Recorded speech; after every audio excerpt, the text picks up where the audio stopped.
ভারতীয় অভিনেত্রী সামান্তা রুথ প্রভু, যার মিষ্টি হাসিতে বুঁদ হয়ে থাকে লাখ লাখ দর্শক। অসাধারণ অভিনয় দক্ষতার মাধ্যমে তিনি অর্জন করেছেন দর্শক জনপ্রিয়তা। প্রায়ই ব্যক্তিগত জীবন নিয়ে আলোচনায় থাকেন এই সুন্দরী, এবারও তার ব্যতিক্রম নয়। সম্প্রতি নাগা চৈতন্য ও সবিতা ধুলিপালার বিয়ের পর ভেঙে পড়তে দেখা যায় সামান্তাকে। এমনকি কাজ থেকে বেশ কিছুদিন বিরতিও নিয়েছিলেন তিনি। তবে এখন সবকিছু ভুলে পজিটিভিটির মাধ্যমে নতুন বছর শুরু করতে চান সামান্তা। এ বিষয়ে অভিনেত্রী তার ইনস্টাগ্রাম হ্যান্ডেলে একটি পোস্ট শেয়ার করেছেন। সেখানে দেখা যায় সামান্তা একটি বিদেশ সফরের ছবি শেয়ার করেছেন। তার পরনে ছিল বেনি টুপি এবং ওভারকোট। পোস্টটির ক্যাপশনে তিনি লিখেছেন, এই মনোভাবটি 2025 সালের জন্য, চলো যাওয়া যাক। তিনি তার পোস্টে একটি গানের লিরিক্সও যোগ করেন, যা তার অনুভূতি এবং নতুন বছর 2025-এর জন্য তার ঘোষণা সুন্দরভাবে বর্ণনা করে। লিরিক্সটি ছিল, আমাকে জানলে আমাকে ভালোবাসা হবে, আমি নরকের মানুষ, হে প্রভু, নম্র থাকা কঠিন,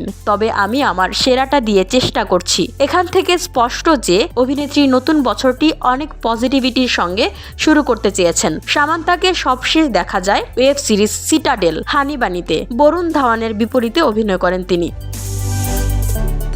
ভিওডি বাংলা নিউজ ডেস্ক।